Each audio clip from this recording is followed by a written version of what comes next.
خبردار ارحم، پیچھے مڑ کر مت دیکھنا، صرف اپنی ریڑھی کو دھکیلتے رہو اور یہاں سے نکل جاؤ۔ میرے دل کی دھڑکنیں میرے کانوں میں ہتھوڑے کی طرح بج رہی تھی اور میرے دماغ میں بار بار ایک ہی انتباہ گونج رہا تھا کہ پلٹ کر مت دیکھنا۔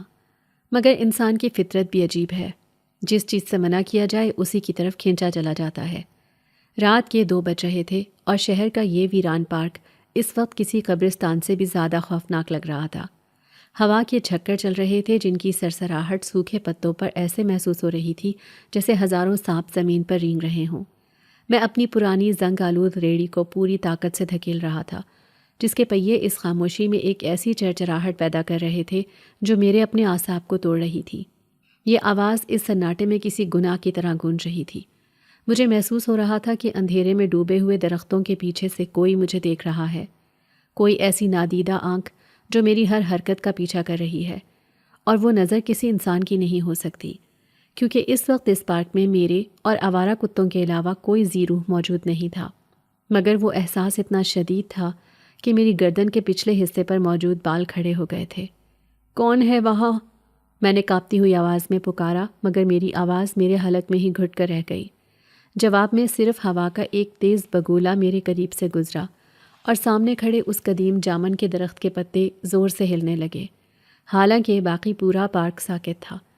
یہ وہ جگہ تھی جہاں دن میں بھی لوگ آنے سے کتراتے تھے، اور میں اپنی مجبوری کے ہاتھوں مجبور رات کے اس پہر یہاں موت کے منہ میں کھڑا تھا۔ تم یہاں کیا کر رہے ہو لڑکے؟ بھاگو یہاں سے، ورنہ یہ اندھیرا تمہیں نگل لے گا۔ میرے ذہن میں پھر سے وہی وسوسے ابھرنے لگے، مگر پھر مجھے اماں کی کھانسی کی آواز یاد آ گئی، وہ کھانسی جو ان کے سینے کو چھلنی کر رہی تھی اور جس کا علاج وہ دوائیاں تھیں جو میری جیب کی پہنچ سے کوسوں دور تھیں۔ میں نے ایک گہری سانس لی اور اپنے خوف کو زبردستی دبا دیا۔ نہیں ارحم، تم بزدل نہیں بن سکتے، تمہیں یہ کچرا چھاننا ہے، تمہیں وہ چیزیں ڈھونڈنی ہے جو بیچ کر تم کل صبح اماں کے لیے دوائی اور گڑیا کے لیے اسکول کی فیس کا انتظام کر سکو۔ غربت انسان کو کتنا بے بس کر دیتی ہے، یہ مجھ سے بہتر کون جان سکتا تھا۔ میں نے اپنی ریڑھی کو جامن کے درخت سے کچھ فاصلے پر روکا اور اپنے تھیلے کو کندھے پر درست کیا۔ میرے کپڑے میلے کچیلے تھے اور ان میں سے کوڑے کی بدبو آ رہی تھی، مگر اس وقت مجھے اپنی بدبو سے زیادہ اس ماحول کی پراسراریت سے گھن آ رہی تھی۔ اس پارک کا یہ کونا جہاں صدیوں پرانا جامن کا درخت ایستادہ تھا، ہمیشہ سے لوگوں کے لیے خوف کی علامت تھا۔ بڑے بوڑھے کہتے تھے کہ اس درخت پر سائے ہیں اور رات کو یہاں سے گزرنے والا کبھی سلامت نہیں رہتا، مگر بھوک اور بیماری کا خوف جنات کے خوف سے کہیں زیادہ بڑا ہوتا ہے۔ میں نے زمین پر بکھرے کچرے کے ڈھیر کو کریدنا شروع کیا۔ میرے ہاتھوں میں پلاسٹک کی تھیلیاں اور ٹوٹی ہوئی بوتلیں آ رہی تھیں۔ ہر بار جب میرا ہاتھ کسی نوکیلی چیز سے ٹکراتا تو مجھے خوف آتا کہ کہیں کانچ نہ چبھ جائے، مگر میرے ہاتھ اب ان زخموں کے عادی ہو چکے تھے۔ ارے یہ کیا ہے؟ میں بڑبڑایا۔ کچرے کے اس غلیظ ڈھیر میں اچانک مجھے کچھ عجیب محسوس ہوا۔ وہاں کی فضا میں ایک عجیب سی تبدیلی آ گئی تھی۔ ابھی کچھ لمحے پہلے تک ہوا میں کوڑے کی سڑان تھی، مگر اب اچانک جیسے کہیں سے رات کی رانی اور گیلے جامنوں کی میٹھی خوشبو آنے لگی تھی۔ یہ خوشبو اتنی شدید تھی کہ اس نے کوڑے کی بدبو کو دبا دیا۔ میرا دل زور زور سے دھڑکنے لگا۔ میں نے جھک کر دیکھا تو کچرے کے نیچے کچھ چمک رہا تھا۔ چاند بادلوں کی اوٹ سے باہر نکل آیا تھا اور اس کی مدھم روشنی سیدھی اس چیز پر پڑ رہی تھی۔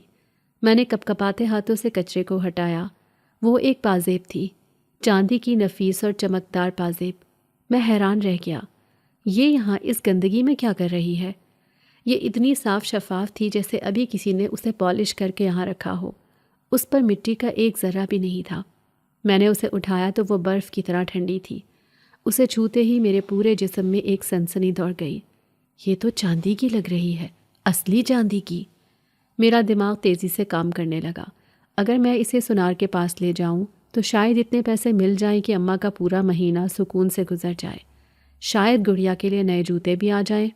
لیکن یہ یہاں آئی کیسے؟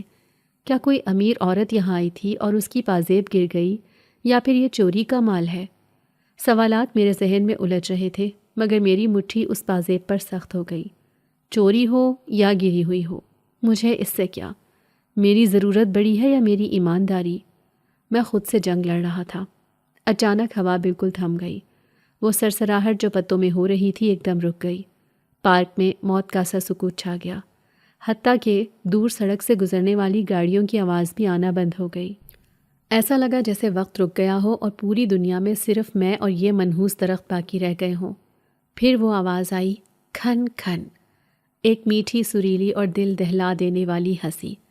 یہ کسی انسان کی ہنسی نہیں تھی، اس میں گھنٹیوں کی سی کھنک تھی اور گہرائی اتنی کہ سیدھی روح میں اتر جائے۔ میں وہیں جم گیا، میرے پیروں نے حرکت کرنے سے انکار کر دیا۔ میں نے ادھر ادھر دیکھا مگر کوئی نہیں تھا۔ کون ہے؟ سامنے آؤ، میں نے ہمت مجتمع کر کے کہا، مگر میری آواز پھٹ رہی تھی۔ وہ ہنسی دوبارہ گونجی، اس بار یہ آواز میرے سر کے بالکل اوپر سے آئی تھی، جامن کے درخت کے اوپر سے۔ میرا دل چاہ رہا تھا کہ میں اپنی ریڑھی چھوڑ کر بھاگ جاؤں، مگر میرے قدم زمین میں گڑ گئے تھے۔ میں نے آہستہ آہستہ سر اوپر اٹھایا۔ چاند کی روشنی درخت کے گھنے پتوں میں سے چھن کر آ رہی تھی۔ وہاں شاخوں کے درمیان کچھ تھا، کچھ نہیں بلکہ کوئی۔ میری آنکھیں پھٹی کی پھٹی رہ گئیں۔ جامن کے سیاہ پھل انگاروں کی طرح سرخ چمک رہے تھے اور ان کے درمیان جامنی لباس کا ایک ٹکڑا ہوا میں لہرا رہا تھا، حالانکہ ہوا بند تھی۔ مجھے شدت سے احساس ہوا کہ دو چمکتی ہوئی آنکھیں مجھے اوپر سے گھور رہی ہیں۔ میری ٹانگیں کانپ رہی تھیں۔ بچپن میں سنی ہوئی ساری کہانیاں میرے سامنے حقیقت بن کر ناچنے لگیں۔ یہ جگہ واقعی آسیبی تھی۔ میں نے پازیب کو اپنی جیب میں ڈالا اور ریڑھی کے ہینڈل کو تھاما۔ بھاگو ارحم، اپنی جان بچاؤ، میں نے خود کو حکم دیا اور ریڑھی کو دھکا دیا۔ پہیے کی چرچراہٹ دوبارہ گونجی، مگر اس بار اس کے ساتھ ایک اور آواز بھی تھی، چھم چھم، جیسے کوئی ننگے پاؤں میرے ساتھ ساتھ چل رہا ہو۔ میں نے رفتار تیز کر دی مگر وہ آواز بھی تیز ہو گئی۔ میرے سانس پھول رہے تھے اور پسینہ پیشانی سے بہہ کر آنکھوں میں جا رہا تھا۔ میں پارک کے گیٹ کی طرف بھاگا مگر راستہ لمبا محسوس ہونے لگا۔ جیسے جیسے میں آگے بڑھ رہا تھا وہ خوشبو اور گہری ہوتی جا رہی تھی۔ مجھے ایسا لگ رہا تھا کہ کوئی میرے کان کے بالکل پاس آ کر سانس لے رہا ہے۔ اس کی سانسیں ٹھنڈی تھیں، اتنی ٹھنڈی کہ میرا دایاں کان سن ہونے لگا۔ تم بہت خوبصورت ہو ارحم، ایک سرگوشی میرے کان میں ہوئی جس نے میرے خون کو منجمد کر دیا۔ یہ میری ماں کی آواز نہیں تھی، نہ میری بہن کی۔ یہ آواز اتنی رسیلی اور اتنی پراسرار تھی کہ اس کا تعلق اس دنیا سے ہو ہی نہیں سکتا تھا۔ میں نے جھٹکے سے دائیں طرف دیکھا، وہاں کوئی نہیں تھا، صرف خالی بینچ اور گھاس کا میدان۔ میں پاگل ہو رہا ہوں، بھوک اور نیند کی کمی نے مجھے نفسیاتی مریض بنا دیا ہے۔ میں نے خود کو تسلی دی اور پارک کے گیٹ سے باہر نکل کر سڑک پر آ گیا۔ اسٹریٹ لائٹ کی پیلی روشنی دیکھ کر میری جان میں جان آئی۔ میں نے پیچھے مڑ کر نہیں دیکھا، بس اپنی ریڑھی گھسیٹتا ہوا کچی آبادی کی طرف چل پڑا۔ کچی آبادی کی تنگ گلیاں اور کھلی نالیاں اس وقت میرے لیے کسی جنت سے کم نہیں تھی، کیونکہ یہاں زندگی کی رمق تھی۔ میں اپنے گھر کے ٹوٹے ہوئے دروازے پر پہنچا تو اندر سے کھانسی کی آواز آ رہی تھی۔ اماں جاگ رہی تھی۔ میں نے ریڑھی کو ایک کونے میں کھڑا کیا اور اندر داخل ہوا۔ کمرے میں ایک مدھم سا بلب جل رہا تھا، جس کی روشنی میں دیواروں کا پلستر جھڑتا ہوا صاف نظر آ رہا تھا۔ اماں چارپائی پر لیٹی تھیں اور ان کا چہرہ زرد پڑ چکا تھا۔ زویا فرش پر بچھی چٹائی پر سو رہی تھی۔ اس کے معصوم چہرے پر بھی بھوک اور فکر کے سائے تھے۔ میں دبے قدموں اماں کے پاس آ گیا۔ بیٹا، آ گئے تم؟ اماں نے کمزور آواز میں پوچھا اور پھر کھانسنے لگی۔ ہاں اماں، آ گیا ہوں۔ آپ کی طبیعت کیسی ہے؟ میں نے ان کے ماتھے پر ہاتھ رکھا، بخار تیز تھا۔ نہیں بیٹا، میں ٹھیک ہوں، بس ذرا سینے میں جکڑن ہے۔ تم کچھ لائے ہو کھانے کو؟ ان کے سوال نے مجھے شرمندہ کر دیا۔ میں آج کچھ نہیں لا سکا تھا سوائے اس ملعون پازیب کے۔ نہیں اماں، آج کام مندہ تھا، مگر فکر نہ کرو، کل میں ضرور دوائی بھی لاؤں گا اور پھل بھی۔ میں نے جھوٹ بولا اور اپنی جیب پر ہاتھ رکھا جہاں وہ پازیب موجود تھی۔ میرے باپ نے ہمیں جس حال میں چھوڑا تھا، اس کے بعد جھوٹ بولنا اور سخت جان بننا میری مجبوری بن گئی تھی۔ وہ شخص جواری تھا اور اس نے ہمارے گھر کا سکون، زیور، حتیٰ کہ عزت تک جوئے میں ہار دی تھی۔ جب قرض خواہ دروازے پر آنے لگے تو وہ رات کے اندھیرے میں بھاگ گیا، ہمیں ان بھیڑیوں کے رحم و کرم پر چھوڑ کر۔ میں نے اسکول کا بستہ پھینک کر کچرے کی بوری اٹھا لی تھی۔ میں غیرت مند تھا، میں بھیک نہیں مانگ سکتا تھا، اس لیے میں نے شہر کی گندگی صاف کر کے اپنی تقدیر صاف کرنے کی کوشش کی، مگر شاید تقدیر کے داغ کچرے سے زیادہ ضدی ہوتے ہیں۔ میں نے اماں کو پانی پلایا اور خود ایک کونے میں لیٹ گیا۔ میری آنکھوں میں نیند نہیں تھی، بلکہ وہی جامن کا درخت اور وہ چمکتی ہوئی آنکھیں گھوم رہی تھیں۔ میں نے جیب سے وہ پازیب نکالی اور بلب کی روشنی میں اسے دیکھا۔ اس پر عجیب و غریب نقش و نگار بنے ہوئے تھے جو میں نے پہلے کبھی کسی زیور پر نہیں دیکھے تھے۔ یہ پھول اور پتیاں نہیں تھیں بلکہ عجیب سی اشکال تھیں جو روشنی پڑنے پر حرکت کرتی ہوئی محسوس ہوتی تھیں۔ میں نے اسے غور سے دیکھا تو مجھے ایسا لگا جیسے اس دھات کے اندر سے ایک ہلکی نیلی روشنی نکل رہی ہے۔ کیا میں وہم کا شکار ہوں یا واقعی یہ پازیب جادوئی ہے؟ میں نے اسے اپنے سرہانے کے نیچے رکھا اور سونے کی کوشش کی۔ جیسے ہی میری آنکھ لگی میں دوبارہ اسی پارک میں پہنچ گیا۔ وہی جامن کا درخت، وہی خوفناک سناٹا۔ میں خواب میں دیکھ رہا تھا کہ میں درخت کے نیچے کھڑا ہوں اور اوپر سے جامنوں کی بارش ہو رہی ہے، مگر وہ جامن نہیں تھے، وہ انگارے تھے۔ میں بھاگنے کی کوشش کر رہا تھا مگر میرے پاؤں جکڑے ہوئے تھے۔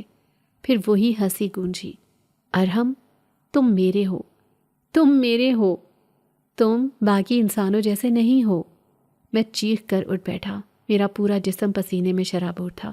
فجر کی اذانیں ہو رہی تھی، میرا دل زور زور سے دھڑک رہا تھا۔ میں نے تکیے کے نیچے ہاتھ مارا، پازیب وہیں تھی، ٹھنڈی اور سخت۔ یہ خواب نہیں تھا، یہ کچھ اور تھا۔ مجھے آج رات دوبارہ وہاں جانا ہوگا۔ ایک عجیب سی کشش مجھے وہاں بلا رہی تھی، ایک نامعلوم سا رشتہ جو اس درخت اور اس پازیب کے ساتھ جڑ گیا تھا۔ دن بھر میں کام میں مشغول رہا مگر میرا دھیان بار بار رات کے واقعے کی طرف جاتا رہا۔ میں نے کباڑیے کو لوہا اور پلاسٹک بیچا۔ جو پیسے ملے وہ آٹے اور دال کے لیے بمشکل پورے ہوئے۔ ڈاکٹر نے جو نسخہ دیا تھا وہ ابھی بھی میری جیب میں پڑا میرا منہ چڑھا رہا تھا۔ 2000 روپے، میرے لیے یہ رقم 2 لاکھ کے برابر تھی۔ میں سارا دن بازاروں میں گھومتا رہا، بوٹ پالش کیے، لوگوں کا سامان اٹھایا، مگر شام تک صرف 300 روپے جمع ہو سکے۔ مایوسی میرے اندر زہر کی طرح پھیل رہی تھی۔ میں ایک میڈیکل سٹور کے سامنے کھڑا تھا جہاں لوگ دھڑا دھڑ دوائیاں خرید رہے تھے۔ میں نے پازیب کو جیب میں ٹٹولا۔ اگر میں اسے بیچ دوں، میں نے سوچا۔ قریب ہی ایک سونار کی دکان تھی۔ میں وہاں گیا لیکن دکان کے باہر ہی رک گیا۔ میرے اندر کا خوف مجھے روک رہا تھا۔ اگر اس سونار نے پوچھا کہ یہ کہاں سے آئی ہے تو میں کیا کہوں گا؟ اگر اس نے پولیس کو بلا لیا تو؟ میں غریب ہوں اور غریب پر چوری کا الزام لگانا سب سے آسان کام ہے۔ میں نے ارادہ بدل دیا اور واپس مڑ گیا۔ نہیں، میں چوری کا مال نہیں بیچوں گا، چاہے کچھ بھی ہو جائے۔ لیکن پھر اماں کا پیلا چہرہ نظروں کے سامنے آ گیا۔ یا اللہ، میں کیا کروں؟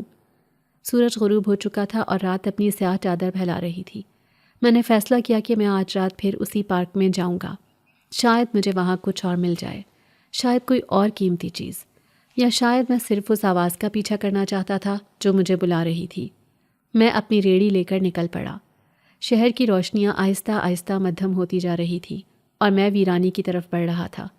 میرے دل میں خوف تھا مگر تجسس اس سے زیادہ تھا۔ میں پارک کے قریب پہنچا تو مجھے وہی خوشبو دوبارہ آئی۔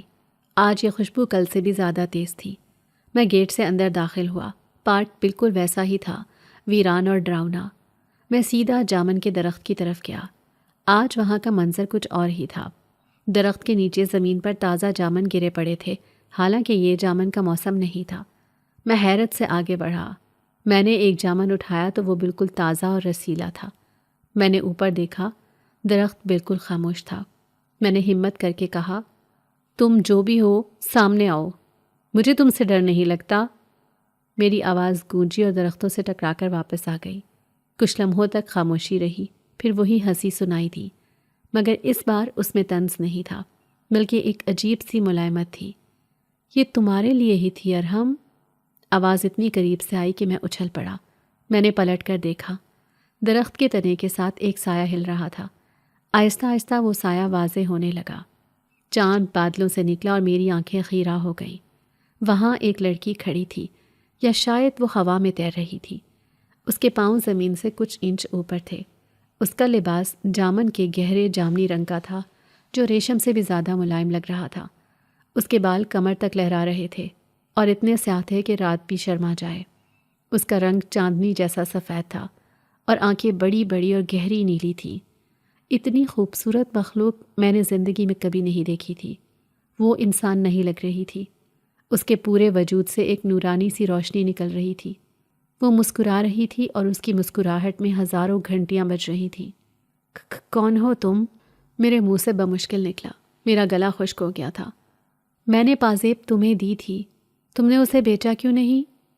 اسے میری بات کا جواب دینے کے بجائے مجھ سے سوال کیا۔ اس کی آواز میں حاکمیت تھی۔ میں چور نہیں ہوں، میں نے ہکلاتے ہوئے کہا۔ میں محنت مزدوری کرتا ہوں۔ وہ ہنسی اور درخت کی ایک شاخ پر بیٹھ گئی جو اس کے وزن سے ذرا بھی نہیں جھکی۔ میں جانتی ہوں ارحم، میں تمہیں روز دیکھتی ہوں۔ تم یہاں آتے ہو، کچرا چنتے ہو اور چلے جاتے ہو۔ تم باقی انسانوں جیسے نہیں ہو۔ تم چیونٹیوں کو بچا کر گزرتے ہو۔ میں نے دیکھا ہے، تم اپنی روکھی روٹی کے ٹکڑے پرندوں کو ڈال دیتے ہو جبکہ تمہارا پیٹ خالی ہوتا ہے۔ مجھے حیرت کا جھٹکا لگا۔ یہ سب اسے کیسے پتا؟ کیا یہ میری نگرانی کرتی ہے؟ تم کون ہو اور میرا نام کیسے جانتی ہو؟ میں نے دوبارہ پوچھا۔ میرا نام نیلم ہے۔ وہ مسکرائی اور درخت سے نیچے اتر آئی۔ اب وہ میرے بالکل سامنے کھڑی تھی۔ اس کا قد مجھ سے تھوڑا چھوٹا تھا مگر اس کی ہیبت مجھ سے کہیں زیادہ تھی۔ میں اس درخت میں رہتی ہوں، یہ میرا گھر ہے۔ اور تم ارحم، تم وہ پہلے انسان ہو جس نے یہاں آ کر خوف کے بجائے اپنی محنت پر دھیان دیا۔ باقی لوگ تو یہاں صرف گند پھیلانے یا برائی کرنے آتے ہیں۔ مجھے تم اچھے لگے۔ اس کا لہجہ اب دوستانہ ہو گیا تھا مگر اس کی نیلی آنکھوں میں ایک ایسی چمک تھی جو مجھے بتا رہی تھی کہ میں ایک خطرناک کھیل کا حصہ بن رہا ہوں۔ میں پیچھے ہٹا۔ تم ایک جن ہو نا؟ میں نے سیدھا سوال کیا۔ اس کے چہرے پر ایک رنگ آیا اور گزر گیا۔ ہاں، میں جنات کی دنیا سے ہوں اور میں اس درخت کی محافظ ہوں۔ مگر تم ڈرو مت ارحم، میں تمہیں نقصان نہیں پہنچاؤں گی۔ اگر میں چاہتی تو کل رات ہی تمہیں ختم کر دیتی جب تم نے میری پازیب اٹھائی تھی۔ میری جیب میں موجود پازیب اچانک گرم ہونے لگی۔ میں نے اسے نکال کر اس کی طرف بڑھایا۔ یہ لو تمہاری امانت۔ مجھے یہ نہیں چاہیے، مجھے صرف اپنی ماں کی دوائی کے لیے پیسے چاہیے تھے۔ میں نے سوچا یہ بیچ کر میں نے جملہ ادھورا چھوڑ دیا۔ نیلم نے پازیب نہیں پکڑی بلکہ میرے ہاتھ کو اپنے ٹھنڈے ہاتھوں سے چھو لیا۔ ایک کرنٹ سا میرے جسم میں دوڑ گیا۔ رکھ لو اسے، یہ میری طرف سے تحفہ ہے۔ مگر مجھے بتاؤ تمہاری ماں کو کیا ہوا ہے؟ اس کے لہجے میں ہمدردی تھی۔ میں نے ایک لمحے کے لیے سوچا کہ کیا میں ایک جن زادی پر بھروسہ کر سکتا ہوں، مگر ڈوبتے کو تنکے کا سہارا۔ میں نے اسے سب بتا دیا، اپنی غربت، باپ کا فرار، ماں کی بیماری اور ڈاکٹر کا نسخہ۔ میری آواز بھر آ گئی۔ میں ایک انجان غیر انسانی مخلوق کے سامنے اپنا دل کھول کر رکھ رہا تھا۔ نیلم خاموشی سے سنتی رہی۔ جب میں چپ ہوا تو اس نے درخت کی طرف ہاتھ بڑھایا۔ ایک شاخ خود بخود نیچے جھک گئی اور اس نے اس پر سے ایک بڑا سا ہرا پتا توڑا جس پر جامنی رگیں بنی ہوئی تھیں۔ یہ لو، اس نے پتا مجھے دیا۔ یہ اپنی ماں کے تکیے کے نیچے رکھ دینا، وہ صبح تک ٹھیک ہو جائیں گی۔ میں نے حیرت سے پتے کو دیکھا۔ کیا یہ کوئی مذاق ہے؟ میں نے سوچا مگر زبان سے کچھ نہیں کہا۔ جاؤ ارحم، اب دیر ہو رہی ہے، صبح ہونے والی ہے، کل پھر آنا، میں تمہارا انتظار کروں گی۔ اس سے پہلے کہ میں کچھ اور پوچھتا، ہوا کا ایک تیز بگولا آیا اور مٹی میری آنکھوں میں چلی گئی۔ جب میں نے آنکھیں مل کر کھولیں تو نیلم وہاں نہیں تھی، صرف جامن کا درخت خاموشی سے کھڑا تھا اور اس کے پتے ہوا میں سرگوشی کر رہے تھے۔ میں نے وہ پتا مٹھی میں بھینچا اور گھر کی طرف بھاگا۔ میرے دل میں امید کی ایک کرن جاگ اٹھی تھی مگر ساتھ ہی ایک انجانا خوف بھی کہ میں نے جنات کی دنیا میں قدم رکھ دیا ہے۔ میں ہانپتا ہوا گھر کے دروازے پر پہنچا تو میری پسلیاں دکھ رہی تھیں اور سانس دھونکنے کی طرح چل رہی تھی، مگر میری مٹھی میں دبا ہوا وہ سبز پتا مجھے رکنے کی اجازت نہیں دے رہا تھا، جو اب میرے پسینے سے گیلا ہو چکا تھا اور جس سے اٹھنے والی جامن کی خوشبو نے میرے پورے وجود کو اپنے حصار میں لے رکھا تھا۔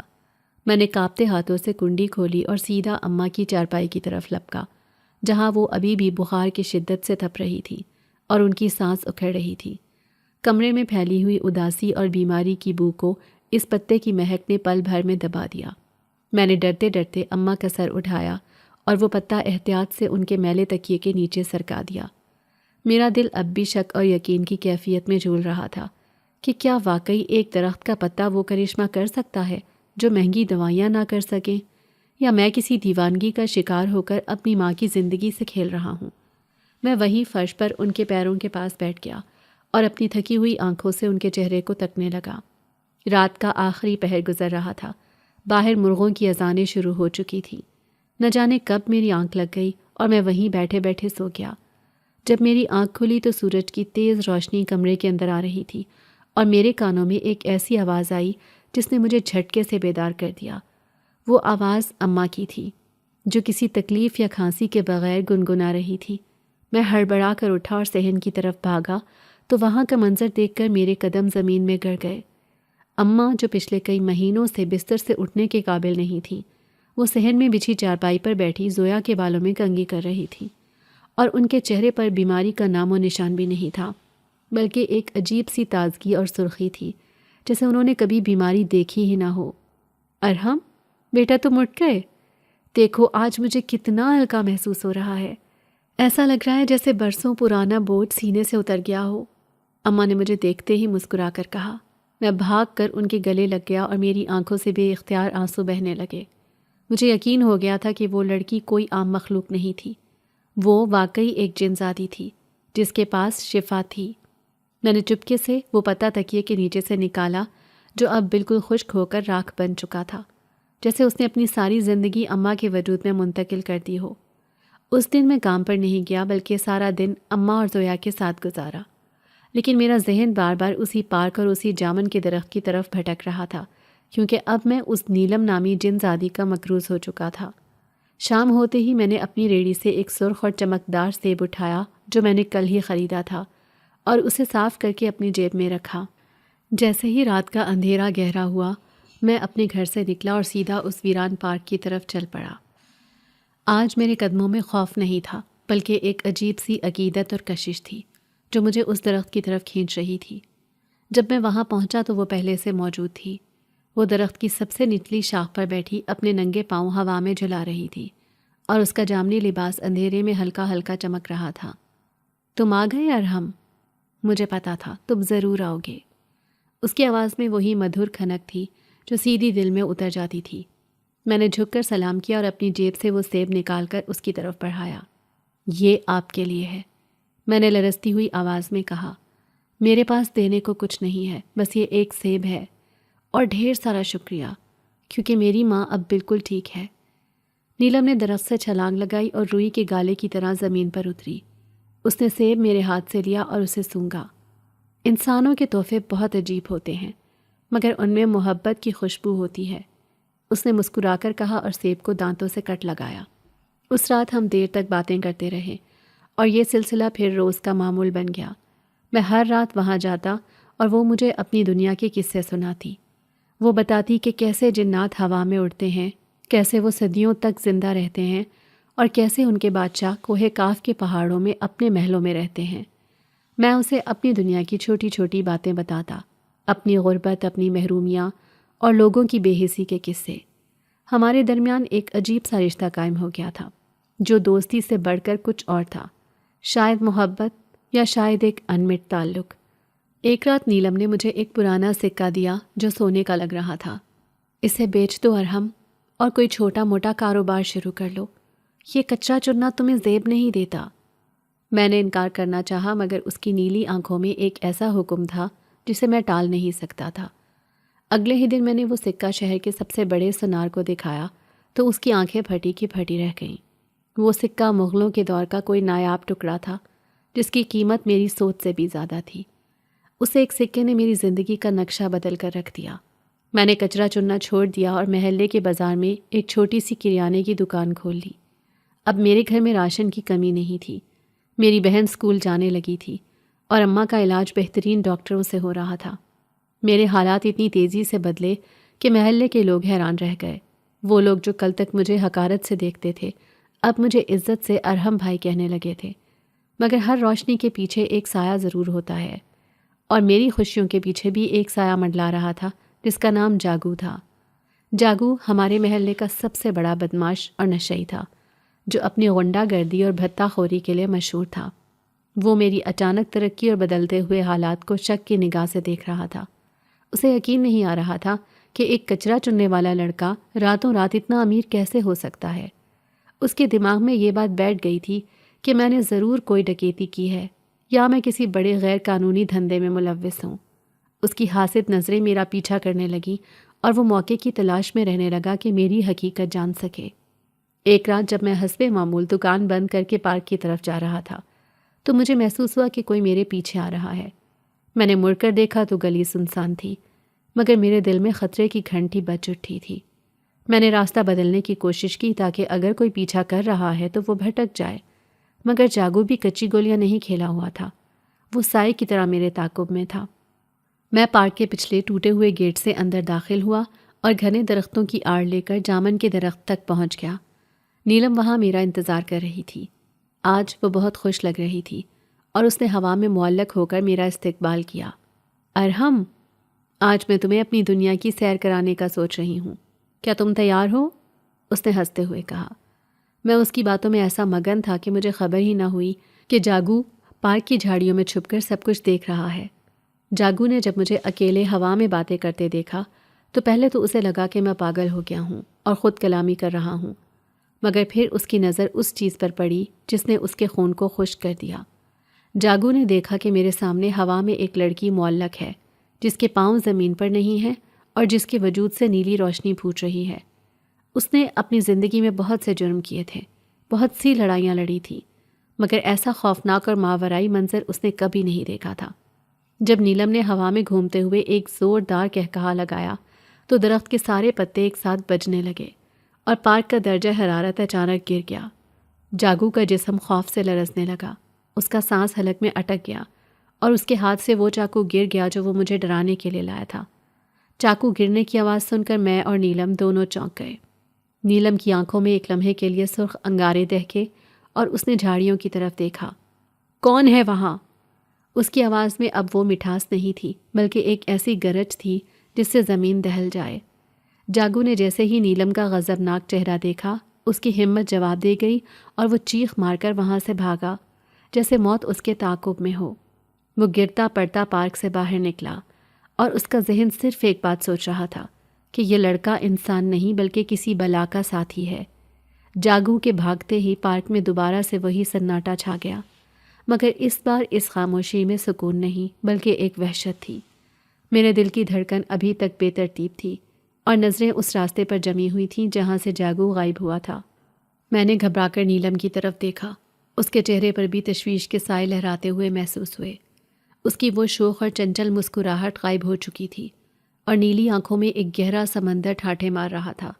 نیلم، یہ سب کیا تھا؟ میں نے ہکلاتے ہوئے پوچھا۔ وہ جاگو تھا، محلے کا سب سے خطرناک آدمی۔ وہ اب سب کو بتا دے گا، وہ پولیس لے آئے گا۔ وہ نیلم نے اپنا ہاتھ ہوا میں بلند کیا اور میری بات کاٹ دی۔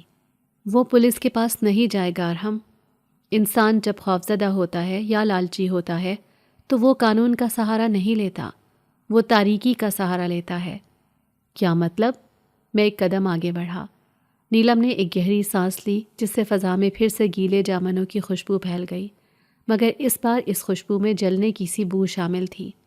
وہ سیدھا اس جگہ جا رہا ہے جہاں سے شر جنم لیتا ہے۔ آؤ، میں تمہیں دکھاتی ہوں کہ انسان کی ہوس اسے کہاں لے جاتی ہے۔ اس نے اپنا برف جیسا ٹھنڈا ہاتھ میرے ماتھے پر رکھا۔ اپنی آنکھیں بند کرو ارحم اور دیکھو۔ جیسے ہی میں نے آنکھیں بند کی، میرے دماغ میں ایک جھماکا ہوا اور اندھیرے میں ایک منظر روشن ہونے لگا۔ یہ کوئی خواب نہیں تھا، بلکہ ایسا لگ رہا تھا جیسے میں خود وہاں موجود ہوں۔ یہ محلے کے آخری کونے پر بنی وہ بوسیدہ کوٹری تھی جہاں بابا کرمالی رہتا تھا۔ وہ ایک سفاک عامل تھا جس کے بارے میں مشہور تھا کہ وہ پیسوں کے لیے کسی کی جان بھی لے سکتا ہے۔ منظر میں جاگو ہانپتا ہوا کوٹری کے اندر گرا۔ اس کے چہرے پر پسینہ اور خوف کی زردی تھی۔ سامنے زمین پر کالے کپڑوں میں ملبوس، گلے میں موٹی موٹی ہڈیوں کی مالائیں پہنے بابا کرمالی بیٹھا تھا۔ اس کی آنکھیں سرخ تھیں اور کمرے میں لوبان کا دھواں پھیلا ہوا تھا۔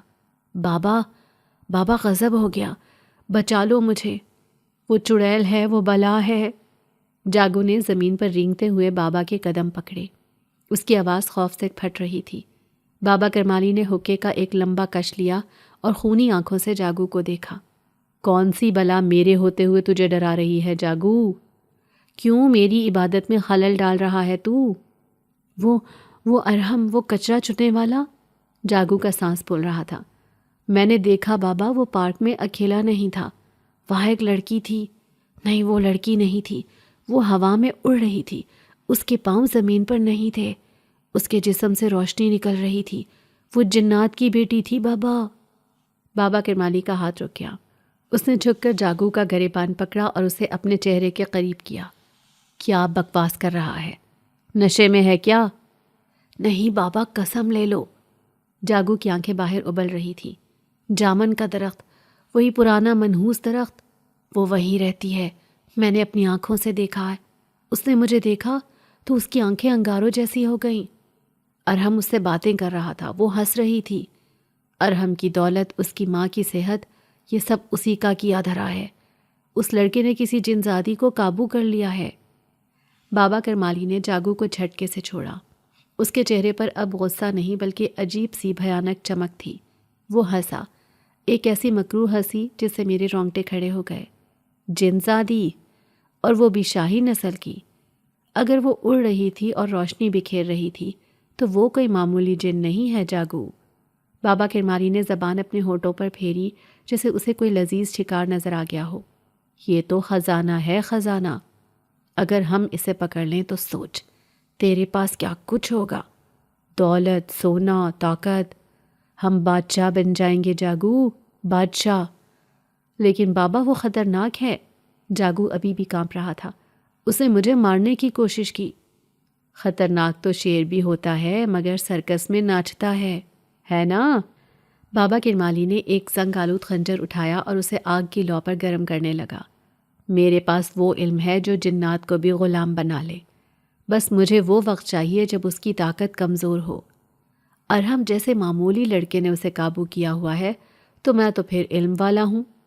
ہم اسے قید کر دیں گے ہمیشہ کے لیے، اور وہ درخت ہی اس کا قید خانہ بنے گا۔ کب؟ جاگو کی آنکھوں میں خوف کی جگہ اب لالچ نے لے لی تھی۔ کل رات چاند گرہن ہے۔ بابا کرمالی کی آواز کسی گہری کھائی سے آتی محسوس ہوئی۔ کالا چاند۔ اس رات جنات کی دنیا کا دروازہ کمزور ہوتا ہے اور ان کی طاقت آدھی رہ جاتی ہے۔ کل رات ہم اس جامن کے درخت کو اس کی قبر بنا دیں گے اور وہ جنزادی ہماری لونڈی بن کر رہے گی۔ جاگو تیاری کر لے، کل رات تیری زندگی بدلنے والی ہے۔ اچانک میرے ماتھے سے نیلم کا ہاتھ ہٹا اور وہ منظر کسی شیشے کی طرح ٹوٹ کر بکھر گیا۔ میں واپس اسی پارک میں کھڑا تھا۔ میرا جسم پسینے میں شرابور تھا اور ٹانگیں کانپ رہی تھی۔ میں نے خوفزدہ نظروں سے نیلم کو دیکھا۔ نیلم، تم نے سنا؟ وہ تمہیں قید کرنے آ رہے ہیں۔ کل رات چاند گرہن ہے، تمہیں یہاں سے جانا ہوگا ابھی اسی وقت۔ میں نے بے اختیار اس کا بازو پکڑنا چاہا مگر میرا ہاتھ اس کے وجود کے آر پار ہو گیا جیسے وہ صرف دھواں ہو۔ نیلم کی آنکھوں میں آنسو تیر رہے تھے۔ وہ درخت کے تنے سے ٹیک لگا کر کھڑی ہو گئی۔ میں نہیں جا سکتی ارحم، میں اپنے باپ جنات کے بادشاہ کے حکم کی نافرمانی کر کے یہاں رکتی رہی ہوں۔ صرف تمہاری وجہ سے میں نے اپنی برادری کا قانون توڑا ہے کہ ایک انسان کے سامنے خود کو ظاہر کیا ہے۔ اب میرے والد مجھ سے ناراض ہیں، انہوں نے میری طاقت محدود کر دی ہے۔ اگر میں یہاں سے نکلی تو میں بھٹک جاؤں گی۔ یہ درخت ہی اب میری پناہ ہے۔ تو کیا ہم ہاتھ پر ہاتھ دھرے بیٹھے رہیں؟ میں چلا اٹھا۔ وہ بابا کرمالی بہت خطرناک ہے، وہ کالا جادو جانتا ہے، وہ تمہیں تکلیف دے گا نیلم۔ نیلم میرے قریب آئی۔ اس کا چہرہ اداس تھا مگر اس میں ایک عزم تھا۔ ارحم، انسان کا لالچ آگ سے زیادہ خطرناک ہوتا ہے۔ وہ نہیں جانتے کہ وہ جس آگ سے کھیلنے جا رہے ہیں وہ انہیں جلا کر راکھ کر دے گی۔ لیکن مجھے ڈر اپنے لیے نہیں، تمہارے لیے ہے۔ اگر وہ یہاں آئے اور تم بیچ میں آ گئے تو وہ تمہیں مار ڈالیں گے۔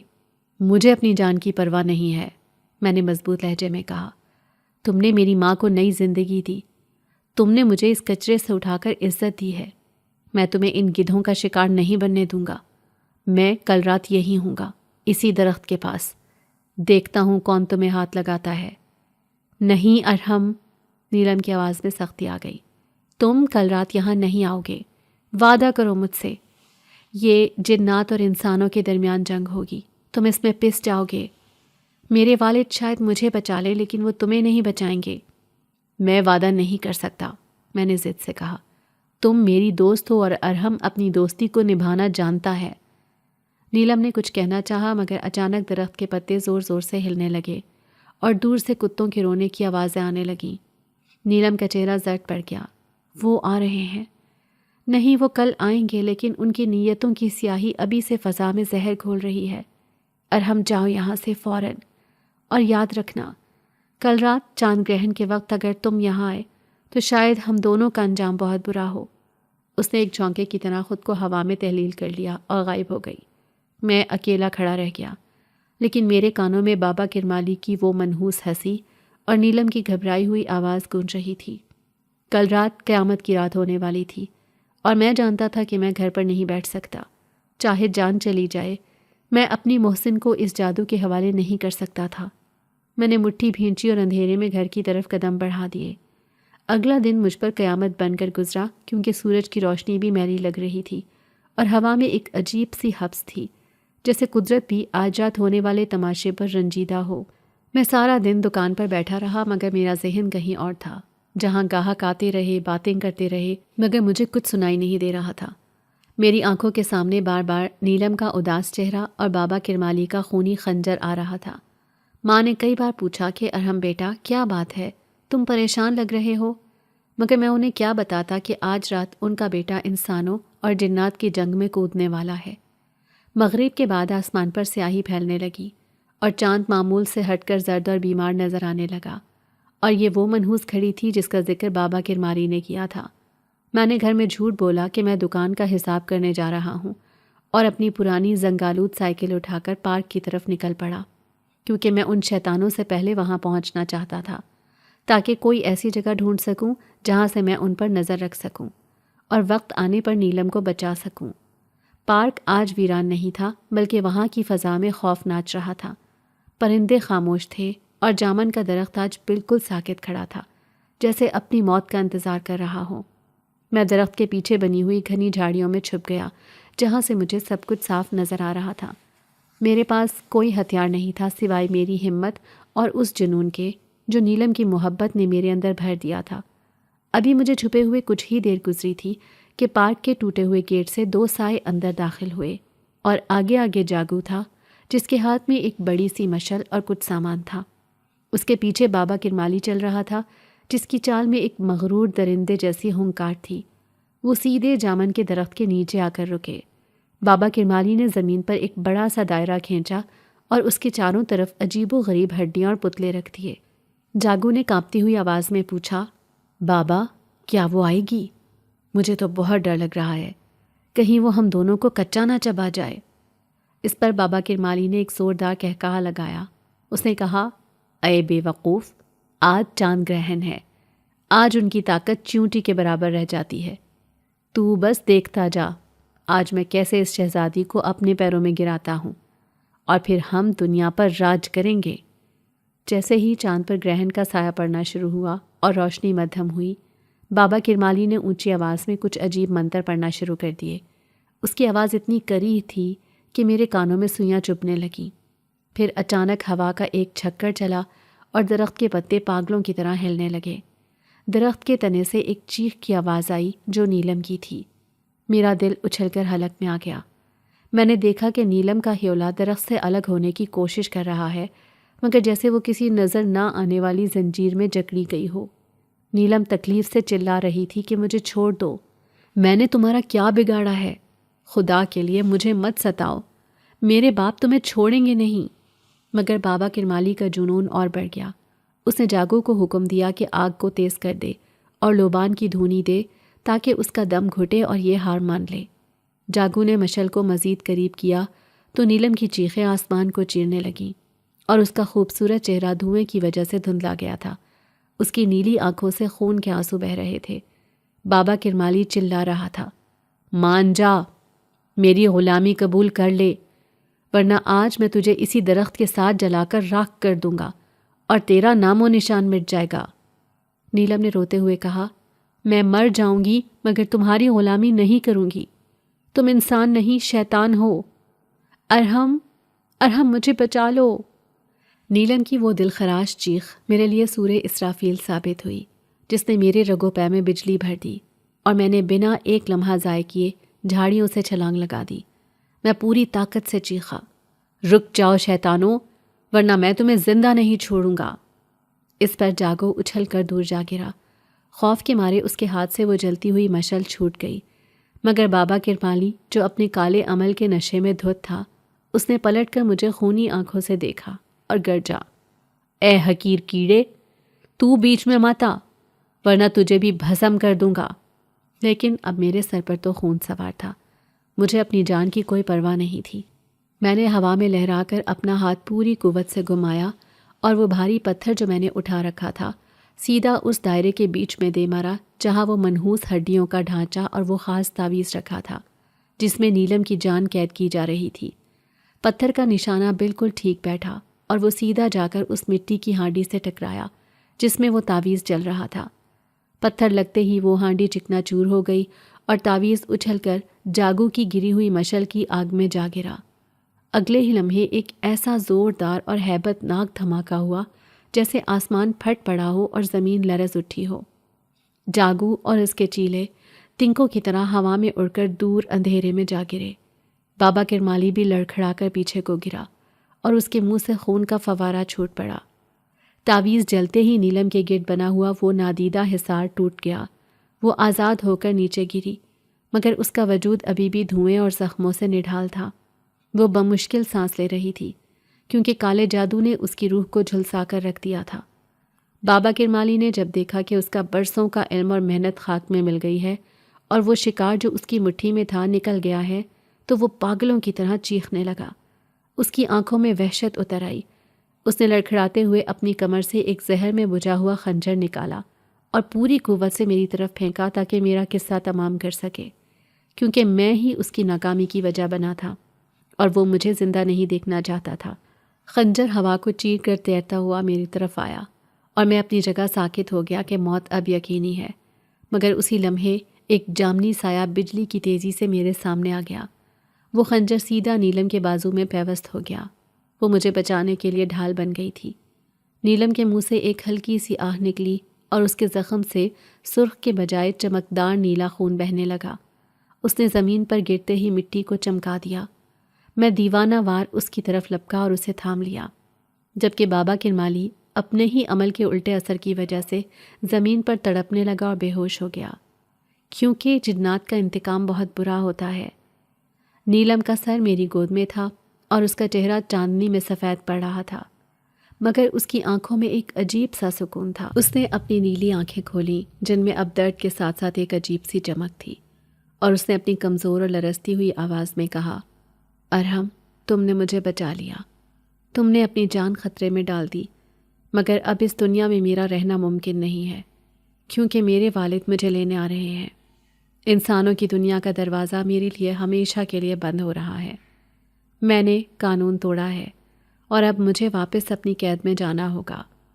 اس نے اپنا خون آلود ہاتھ میری طرف بڑھایا اور کہا کہ میرے پاس ایک ہی راستہ ہے کہ میں واپس اپنی دنیا میں کوہ کاف میں چلی جاؤں، جہاں نہ کوئی لالچ ہے، نہ دکھ، اور نہ ہی بابا کرمالی جیسے ظالم لوگ۔ مگر ارحم، میں تمہارے بغیر نہیں جا سکتی۔ میرا دل اب اس دنیا میں نہیں لگتا۔ کیا تم میرے ساتھ چلنے کو تیار ہو؟ لیکن یاد رکھنا، وہاں سے واپسی کا کوئی راستہ نہیں ہے۔ تم کبھی اپنی ماں اور بہن کو نہیں دیکھ سکو گے۔ یہ فیصلہ اٹل ہوگا۔ میں نے ایک لمحے کے لیے سوچا اور میرے ذہن میں اماں کا صحت مند چہرہ اور زویا کی مسکراہٹ آئی، اور وہ دکان جو میں نے جمائی تھی۔